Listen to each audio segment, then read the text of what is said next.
Et salut tout le monde, j'espère que vous allez bien. Aujourd'hui, je suis très content pour vous retrouver pour cette partie 2 de mes pronostics concernant la saison NBA 2022-2023. Pour ceux qui l'ont pas encore vu, je vous mettrai en fiche quelque part ici la partie numéro 1 où je m'occupe de la conférence Est. On va pas perdre plus de temps, le concept reste identique. On classe les 15 équipes de la conférence Ouest en NBA de la place 15 à la place 1. C'est parti. Alors malheureusement, j'aurais aimé parler d'eux à une autre place, mais à la 15e position, je suis obligé de mettre les San Antonio Spurs. L'année dernière, il n'y avait pas énormément de choses pour se réjouir. Cette année, je pense que ça va être encore un peu plus compliqué. Il y a certainement Greg Popovich qui va partir très bientôt. Si c'est pas cette saison, ce sera peut-être la prochaine, mais mine de rien, ça va faire... je sais pas, ça va faire quasiment 30 ans qu'il est coach au même endroit. Donc forcément, il faut des saisons un petit peu comme celle-ci. Des saisons de transition pour relancer des joueurs, pour faire ces petits trades. C'est vraiment pas habituel dans l'histoire de San Antonio. Mais si vous, en tant que fan, il faut se réjouir de quelque chose, faut se dire qu'il y a une draft qui va arriver. San Antonio va logiquement truster les dernières places. Faut s'accrocher parce que ça va être une saison compliquée. C'est vrai qu'avec le départ de Dejounte Murray, de Derrick White, tu as perdu une ossature de joueurs qui étaient là, même quand il y avait les années Tony Parker, fin de carrière de Ginobili, etc. Il y a beaucoup de joueurs à développer, que ce soit Jeremy Sohan, que ce soit Josh Primo, Devin Vassell, Keldon Johnson. On peut pas dire que les Spurs, le projet, ce soit le néant. Pour autant, on n'a pas vraiment de franchise player, de joueurs sur lesquels baser toute la reconstruction. Maximum, c'est des options 2, des options 3, si vraiment on veut essayer de voir un peu plus loin, mais compliqué pour l'instant. Donc c'est pour ça que je pense que cette saison, elle va être un peu à oublier. Il faut préparer l'après-pop, mettre en place un nouveau coach qui va peut-être arriver, que ce soit Duncan de la maison, Becky Hammond qui a gagné le titre avec les Las Vegas Aces en WNBA. Et je pense que ça va passer malheureusement par une saison très compliquée, 17 victoires. 65 défaites. Je suis peut-être un petit peu sévère, vous me direz ce que vous en pensez, mais je pense que ça se goupille pas très bien. On enchaîne, place numéro 14, avec une autre équipe qui n'a pas forcément l'habitude d'être à cette place-là. Je vais mettre le Utah Jazz. Fallait tourner une page. C'est un peu comme San Antonio, faut ouvrir un nouveau chapitre dans l'histoire de la franchise. Là, c'était l'occasion. Ils ont changé en mettant Danny Ainge au poste de GM. Danny Ainge qui est plutôt habitué des reconstructions, donc il a tout de suite appuyé sur le bouton rouge. Gobert, Mitchell, Bogdanovic, enfin tous les meilleurs joueurs de cette équipe sont partis. Forcément, ils ont récupéré en face des bons petits jeunes qui vont pouvoir te faire gagner quelques matchs. C'est pour ça aussi que je les mets avec un peu plus de victoires que les Spurs. Des pics de draft qui vont être intéressants dans les années à venir. C'est un peu pareil que pour San Antonio. On a Colin Sexton qui est sous contrat, mais autour, c'est vrai que c'est un peu le flou. On sait pas si Markkanen va être conservé ou si c'est pas forcément un joueur qui va rentrer dans le projet. On sait pas trop ce qui va se passer avec Walker Kessler, Azubuike qui a pas encore joué beaucoup de matchs en NBA, Simone Fontecchio qui arrive d'Europe. Enfin, il y a une cohérence à trouver, il y a un nouveau coach, il y a des joueurs qui vont être transférés, hein. C'est un peu pareil que San Antonio, mais les seuls joueurs où tu peux récupérer des pics de draft ou des jeunes intéressants, je pense que malheureusement ils vont partir, que ce soit Conley, Clarkson, même Rudy Gay si on veut, même s'il est un peu vieux. Tous ces joueurs là sont normalement pas prévus pour rester, et si tu as une belle contrepartie d'un contender ou quoi que ce soit, je pense que ça va bouger. Utah, l'effectif va être instable. Il faut commencer la reconstruction du mieux possible. Ils ont le temps, ils vont pouvoir faire des belles choses dans le futur, mais pour cette saison, ça me paraît vraiment trop compliqué. Alors je sais qu'il y a une petite bagarre OKC Houston pour savoir qui va faire la meilleure saison. C'est vrai que les projets sont à peu près sur la même timeline. Des équipes en reconstruction avec des jeunes plutôt sympas, etc. Moi, en numéro 13, j'ai décidé de mettre les Houston Rockets. On reparlera de KC un petit peu plus tard. Houston, équipe qui va me faire cliquer cette année sur mon League Pass. Je pense qu'ils ont des jeunes, mais ils ont des jeunes hyper impressionnants. Ça va être explosif, ça va faire des highlights. Je pense qu'en défense, malheureusement, ça va être beaucoup plus compliqué parce qu'ils n'ont pas vraiment de spécialistes. Il y a Eric Gordon, il y a Jason Tate. Sinon, globalement, il y a beaucoup de mecs de 20, 21, 22, 23 ans. Donc, c'est pour ça que Houston, j'ai très envie de voir ce que ça va donner. Ça me paraît trop compliqué. D'une part parce que l'effectif est jeune, d'une part parce qu'il n'est pas non plus si profond. Ok, on a eu une draft avec quelques joueurs, Jabari Smith, Ty Washington et Tari Eason comme j'ai mentionné juste avant. Ça reste par rapport aux équipes du dessus un petit peu délicat. Offensivement, j'ai absolument aucun doute, ça va rentrer des paniers. Après, quand ta raquette est composée de Alperen Sengun, de Tari Eason comme je l'ai dit, et que derrière c'est petit peu compliqué. On verra ce que va donner Garouba s'il joue pas mal de minutes ou quoi. Tu vas prendre des pions sur la gueule. C'est sûr et certain, quand tu vas jouer contre des gros pivots, ça va être archi dur. Par contre, ils ont de quoi se régaler en attaque. Ils ont de quoi montrer que le projet est cohérent. Sur un malentendu, si Jabari Smith commence à se mettre bien en jambes, que le mec, allez, au terme de la saison, il est sur du 17-18 points de moyenne, que ça se bat pour le rookie de l'année, peut-être que j'aurais sous-estimé Houston et que ils vont peut-être aller se battre pour le play-in. Ça me paraît compliqué, mais pas impossible non plus. Numéro 12, du coup, je place le Thunder d'OKC. Bon, avec 26 victoires, donc 2 seulement de plus par rapport à Houston. Les projets se ressemblent vachement. La différence, c'est que vraiment tu as Shai, Lugensdort et Josh Giddey. Ok, ils ont tous les pics de draft, ils ont beaucoup de jeunes, mais on a au moins ces 3 joueurs-là que tu veux garder dans la durée et qui vont être ta base. C'est un peu les mêmes défauts que Houston, un effectif de très jeunes. Il y a Mike Muscala, Derek Favors qui sont un petit peu plus âgés qu'eux, mais sinon la moyenne d'âge va pas non plus être si élevée que ça. Ok, ici je vois ça un peu comme de l'exploration, un peu comme l'année dernière. Il y a... Allez, 8-10 joueurs qui sont soit rookies, soit sophomores, soit encore très jeunes, que ce soit Bazley, Jeremiah Robinson Earl, Jalen et Jalen Williams, Ousmane Dieng. Il y a des joueurs qui vont se révéler, c'est sûr que parmi ces joueurs-là, il va y avoir une pépite, une future star en devenir, ou au moins un très bon lieutenant qui va pouvoir apporter dans cette équipe. Mais en fait, on n'a pas vraiment de certitude sur lequel de ces joueurs va pouvoir apporter des garanties, lequel de ces joueurs va s'installer très vite. Ils vont faire des petits tests, ils vont donner des minutes à certains qui vont être plus mauvais que d'autres, qui feront peut-être jamais une bonne carrière NBA. Et malheureusement, si Chet Holmgren s'était pas blessé, alors que tu l'as pris en numéro 2 de draft cette année, peut-être que on aurait un discours qui serait complètement différent. Quand tu sais que tu pourras pas compter sur lui du tout cette année, ça complique un peu tes plans et t'es forcément obligé de revoir tes ambitions un peu à la baisse. Pour autant, OKC, je pense pas que leur objectif ce soit vraiment la draft 2023. Si la saison démarre mal, nul doute qu'ils vont la jeter, et tant pis, ils vont aller tenter de nous chercher quelqu'un d'incroyable. Ils ont tellement de pics, tellement de solutions pour retomber sur leurs pattes que l'important c'est de garder Shai, et si tu fais une saison à 26 victoires, peut-être qu'ils vont en avoir marre, peut-être pas. On n'est pas vraiment dans sa tête. Après, comme je dis, pour moi c'est trop jeune. Je pense qu'il faut leur laisser un petit peu de temps de s'habituer, trouver des rotations, trouver des joueurs, parce qu'il y a beaucoup de profils différents dans cette équipe. Marc Daigneault va faire le boulot, mais je pense que à cause de ça, ils vont pas forcément gagner énormément de matchs. On arrive en place numéro 11. Malheureusement, c'est un petit peu la place du con. Cette place qui ne te permet pas d'aller en play-in. Je mets, comme pas mal d'observateurs, les Sacramento Kings à cette position. Ça me fait beaucoup de mal parce que Sacramento, c'est une équipe que je kiffe bien. Je trouve que par rapport aux dernières années, enfin on commence à avoir un petit peu de stabilité, un roster un peu plus cohérent, mais ça reste les Kings quoi. Ça fait 10 ans que c'est la même chose. Certes, tu as des stars, voire des all-stars. Domantas Sabonis, De'Aaron Fox. Tu as des joueurs très intéressants en complément, etc. Mais on a vraiment du mal à voir cette équipe plus forte que les concurrents du dessus. Par rapport à un Portland, par rapport aux Pelicans, par rapport aux Lakers, avant la saison, en fait, les Kings, j'ai du mal à les voir surperformer. Est-ce que Sacramento peut avoir un bilan positif? Est-ce que Sacramento peut aller nous chercher 40, 41, 42 victoires? C'est possible, évidemment, mais il va falloir bien réussir son début de saison d'une part, il va falloir bien intégrer Keegan Murray, qui a fait des superbes performances en pré-saison, mais bon, on sait que c'est la pré-saison.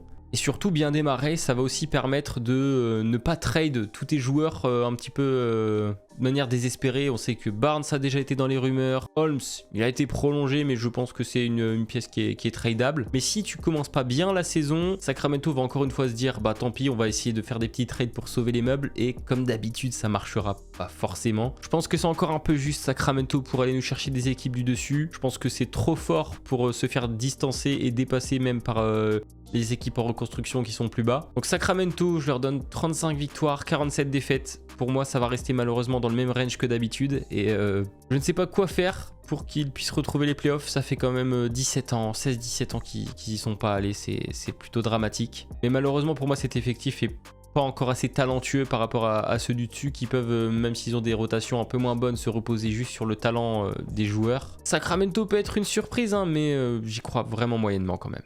Place numéro 10, première équipe du coup qui va se rendre en play-in. J'ai décidé de mettre les Portland Trail Blazers. Portland, une équipe qui a besoin de retrouver une dynamique. On sait que l'année dernière ça a été très compliqué sans Damian Lillard. Ça fait quasiment 300 jours qu'il n'a pas été sur le terrain. Il y a eu le trade de CJ McCollum qui était là depuis 9 ans. Donc là ça va pas être facile également de se réorganiser juste après ça. Alors tu as fait venir Jeremy Grant, il y a toujours Josh Hart, etc. Mais il y a eu pas mal de mouvements l'année dernière. Il y en a eu un petit peu sur l'intersaison, quelques prolongations comme Yusuf Nurkic. Donc là je pense que d'une part c'est à Damian Lillard de prouver que c'est l'un des meilleurs joueurs de NBA, que quand il est à 100%, tu peux prendre 40, tu peux prendre 50, tu peux même prendre 60 points sur la tête. Et surtout il faut montrer que cet effectif a été construit par Joe Cronin de manière à pouvoir rivaliser avec les grosses teams de l'Ouest. C'est très facile à dire, c'est plus compliqué de le faire, surtout quand tu as aussi des joueurs comme Yusuf Nurkic qui a tendance à se blesser, surtout quand tu as des jeunes où tu sais pas du tout ce que ça peut donner comme Shaedon Sharpe. On arrive quand même à un tournant dans la carrière de Lillard, lui qui a toujours dit qu'il voulait être loyal envers les Blazers. Là on a du monde qui veut venir se battre pour essayer de choper cette 10e place, que ce soit les concurrents derrière comme Sacramento, mais aussi juste devant, il y a peut-être des équipes qui vont un peu s'effondrer. Donc je pense que Portland, ça peut être dans toute cette NBA une équipe un peu surprise où les gens les sous-cotent un petit peu. Si on retrouve le Damian Lillard de 2018-2019. Mais même avec ça, je pense que l'effectif, il manque encore un petit peu de profondeur. Mais bon, il faut voir ce que ça va donner.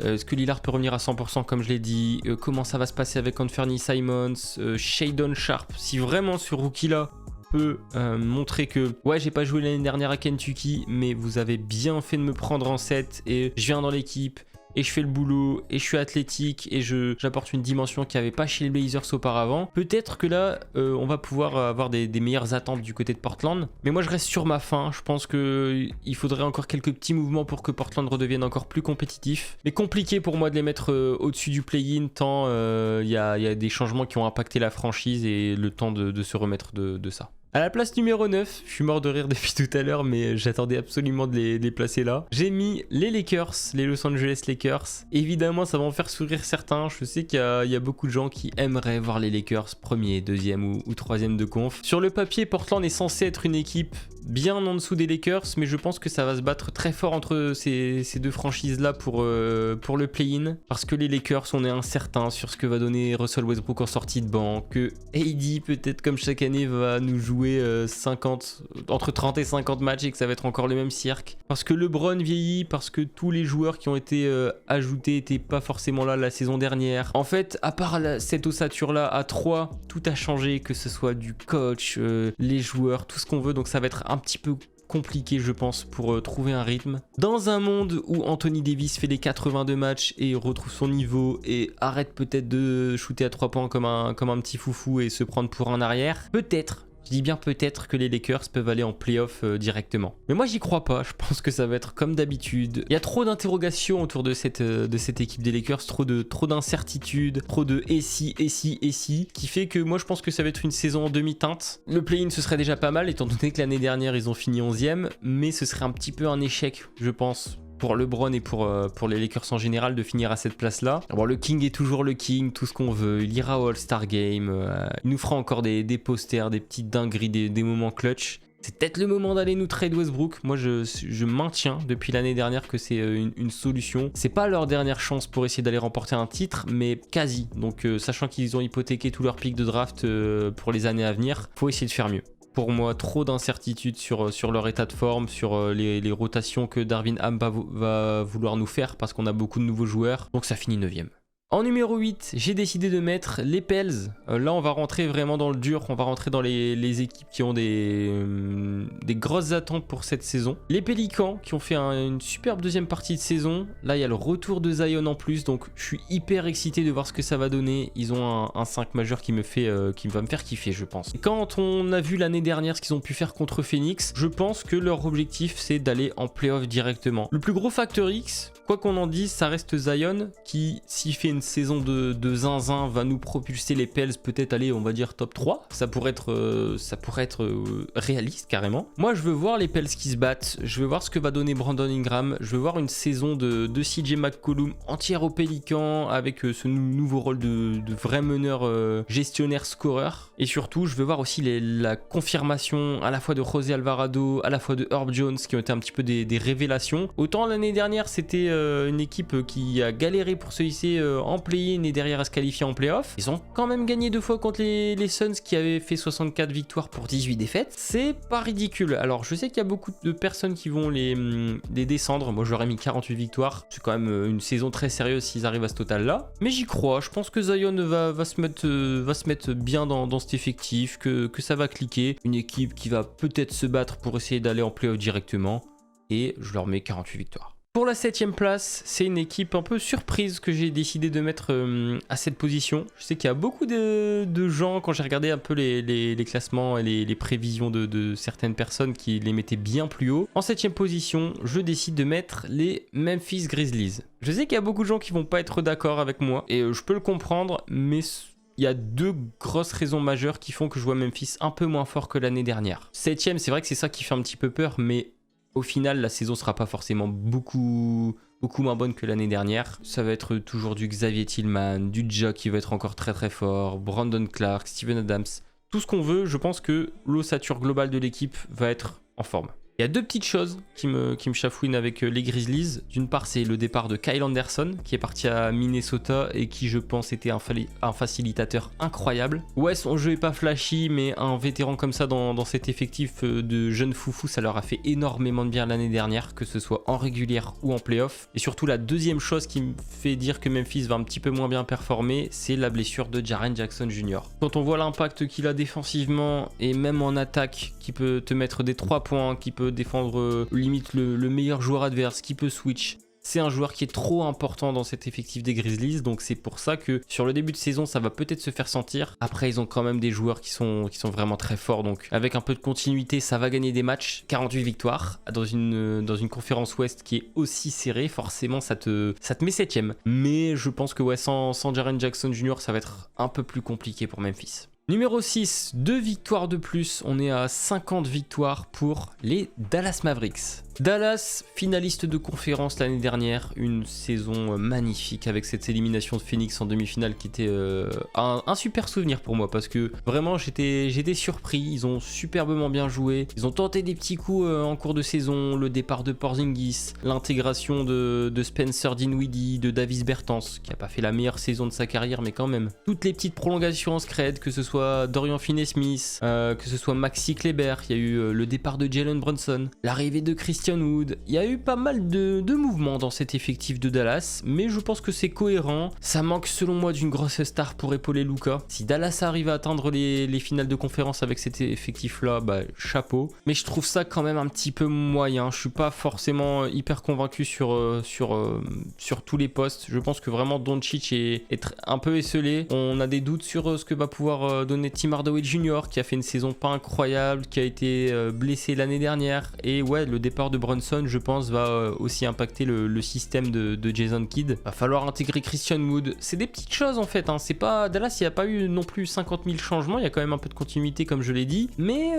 c'est des choses à pas sous-estimer. 6ème, 50 victoires, c'est déjà énorme. Je pense qu'ils vont vraiment se battre avec les équipes qui sont juste devant. La vraie question que tout le monde se pose, c'est est-ce que Luka peut aller nous chercher ce titre de MVP? C'est un joueur qui est absolument dingue depuis qu'il est arrivé dans la ligue. Donc s'il arrive à nous mettre cette équipe sur ses épaules et à les emmener premier, deuxième de conférence, ouais. Mais je pense que par rapport aux 5 équipes qui sont juste devant dans la conférence Ouest, ça va être un petit peu plus dur que l'année dernière quand même pour Dallas. On enchaîne, tranquillou, place numéro 5. J'ai décidé de mettre les Phoenix Suns. Équipe qui l'année dernière évidemment a extrêmement déçu de par l'aspect terrain où ça a été catastrophique à plusieurs reprises, et en dehors du terrain ça a été un petit peu la même chose. DeAndre Ayton et Monty Williams qui s'adressent plus la parole, on n'a pas senti un groupe uni forcément sur tous les plans. Individuellement il y a des super joueurs, mais je pense que le vrai problème de Phoenix va se situer dans la tête. Ils ont des qualités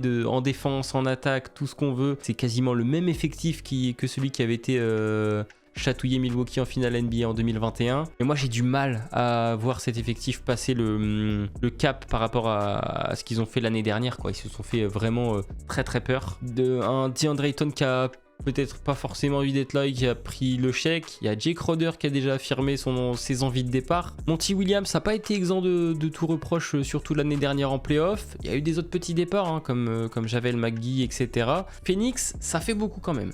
C'est énorme de faire 13 victoires de moins que l'année dernière, mais la conférence Ouest est trop stack. Et moi, je pense que Phoenix, cet aspect mental, même si c'est de la saison régulière, va revenir les embêter un petit peu. Je pense qu'ils vont être un peu moins forts. L'effectif est un peu moins complet. Je suis un peu plus mitigé que pour certaines franchises. Après, ils pourraient finir premier, que ce serait pas non plus étonnant. Mais moi, je les vois vraiment dégringoler par rapport à l'année dernière. Numéro 4, donc première équipe qui aurait l'avantage du terrain dans ses playoffs. Équipe qui a 51 victoires, donc tout comme Phoenix. 2 équipes égalité à ce niveau-là. J'ai décidé de mettre Minnesota. Minnesota, franchement, bravo. Déjà pour l'intersaison qui a été couillue. Alors, il y a toujours des gens qui vont critiquer le fait d'avoir lâché autant de pics de draft pour attirer Rudy Gobert. Mais au moins, Tim Connelly, qui était l'ancien GM de Denver et qui a débarqué cet été, on peut dire que le mec a pris des vraies décisions dès qu'il arrive et que son ambition c'est vraiment de remettre les Timberwolves tout en haut de la conférence Ouest. La question qu'on se pose tous, c'est est-ce que cet effectif va pouvoir cliquer ensemble? On a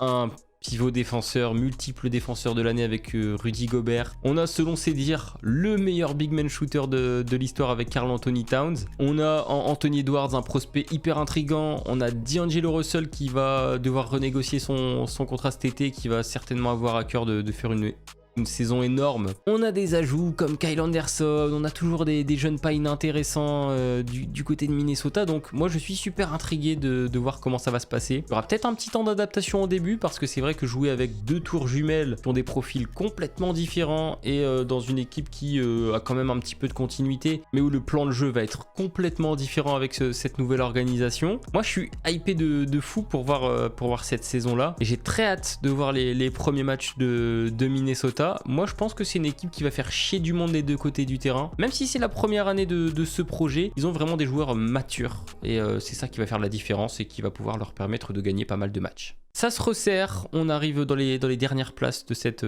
conférence. J'ai décidé de mettre les Denver Nuggets avec, je crois, 52 wins. Il y a le retour de 2 blessés, Michael Porter Jr. dans un premier temps, qui a été prolongé, qui est un joueur qui va de toute manière devoir rester parce qu'il a un contrat...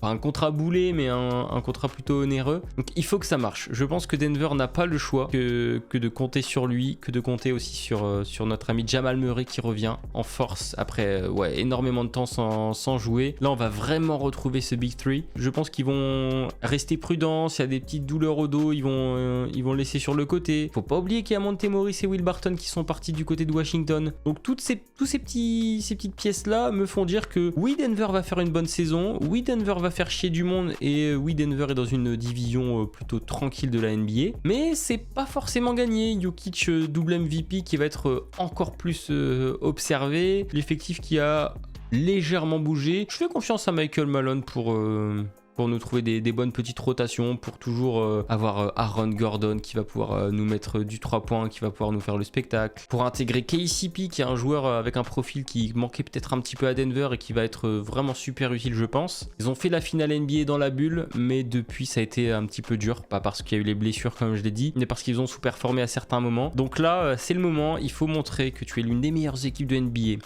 que tu as l'un des meilleurs joueurs de NBA. C'est peut-être la saison ou jamais pour essayer de passer ce cap. Les blessés sont revenus et il faut aller en finale, où il faut faire une performance qui a quasiment jamais été faite. À la deuxième place, la petite médaille d'argent, si on peut dire ça comme ça, pour cette saison régulière, j'ai mis les champions en titre, Golden State. Oui, il y a eu la petite embrouille Jordan Poole, Draymond Green. Je pense que ce sont des professionnels. Ça a dû arriver plus d'une fois dans des vestiaires, des bagarres ou des mots, des crachats, tout ce que vous voulez. Golden State est une équipe qui est magnifiquement bien gérée. Je pense pas que ce soit un petit événement comme ça qui va pouvoir tout remettre en question. Ils ont des joueurs qui sont trop intelligents. Ils ont une équipe qui a énormément de continuité. À part le départ de Juan Toscano Anderson et de Gary Payton 2, je crois que c'est tout. Je peux pas parier contre cette équipe de Golden State. S'il n'y a pas de blessure, si Clay revient encore mieux que l'année dernière, je ne vois pas comment ils peuvent pas finir parmi le top 3 de la conférence Ouest, tout simplement. Parce qu'ils ont Steve Kerr, parce qu'ils ont l'un des meilleurs joueurs de l'histoire en Stephen Curry, parce qu'ils ont l'un des meilleurs shooters de l'histoire en Klay Thompson, qu'ils ont des profils qui se connaissent, que ce soit Kevin Looney qui est là depuis très longtemps, c'est même plus des rookies, mais Moses Moody, Jonathan Kuminga qui sont dans le cocon Warriors, dans ce moule, qui s'entraînent tous les jours avec des champions, des multiples champions. Je pense que ça va encore rouler comme d'habitude. Ils vont gérer la saison régulière. C'est pour ça que je les ai pas mis premiers, parce que je pense qu'ils vont être pépères, ils vont reposer les organismes avant les playoffs, ils vont faire un petit peu de load management, parce que mine de rien, c'est des trentenaires, messieurs. Je leur ai mis 53 victoires, 29 défaites. Ça finira pour moi juste devant ce petit pack Denver, Phoenix, Dallas, etc. Très très peu de chances que Golden State perde l'avantage du terrain, selon moi. Enfin, on va finir avec l'équipe que j'ai placée en numéro 1. J'ai quand même longtemps hésité avant de les placer tout en haut, mais je pense que l'effectif est trop fort. Trop fort. J'ai décidé de mettre les Los Angeles Clippers. L'année dernière, ils ont eu pas mal de blessures, avec PG qui a loupé une bonne partie de la saison, Kawhi qui a pas du tout été là. Et malgré tout, c'est des mecs qui ont réussi à faire tourner un collectif. Je sais pas comment expliquer, mais je trouve que l'année dernière, le fait d'avoir joué ensemble et de ne pas avoir pu concrétiser cette belle saison, à cause des blessures et à cause aussi du dénouement du play-in, ça a forgé le caractère de ces mecs-là qui étaient déjà très expérimentés. On est sur une team très profonde qui va pouvoir jouer défensif, qui va pouvoir jouer tout pour l'attaque. Enfin vraiment, ils ont une équipe qui est faite pour rouler sur la saison régulière. En playoff, on va voir comment ça va se goupiller, ce sera peut-être un peu plus compliqué, mais s'il n'y a pas de blessure, il y aura un petit peu de load management, c'est sûr. C'est une équipe qui est censée finir première de l'Ouest parce que l'effectif est trop complet. Donc là, j'attends juste de voir ce que ça va donner avec un Kawhi de retour plus affûté que jamais, un Paul George qui a l'air d'être également bien en jambes, avec une équipe qui va un petit peu à contre-courant des autres, où on a comme Toronto pas mal de joueurs qui vont être autour des 2 mètres, 2 mètres 5, mais pas forcément un énorme pivot, beaucoup de ball handler, beaucoup d'intelligence, beaucoup de QI offensif et défensif. Mais c'est un peu comme Golden State, ils vont finir premier ou top 3 à la limite, mais sans forcer. S'il n'y a pas de blessure, ils peuvent faire quelque chose de grand cette saison et on les attendra évidemment en playoff. Et voilà, je pense qu'on va finir la vidéo tranquillement sur ça. Comme d'hab, n'hésitez pas à me mettre en commentaire votre classement pour la conférence Ouest, parce que là je pense que il n'y a personne qui va avoir 2 fois le même classement. Il y a beaucoup de possibilités, surtout dans le top 8. C'est invraisemblable à quel point on peut switch toutes les équipes, à quel point ça va être important de rester en bonne santé et de rester costaud sur cette saison, parce que sur quelques matchs, vraiment, ça va pouvoir avoir des conséquences absolument incroyables. Pas grand chose de plus à dire. Merci encore une fois d'avoir suivi la vidéo. On va revenir cette saison avec encore une fois du très lourd. Il y a des vidéos qui vont arriver dans les prochaines semaines, peut-être même la semaine prochaine si j'ai le temps. Merci encore une fois d'avoir suivi cette vidéo. On se retrouve très prochainement.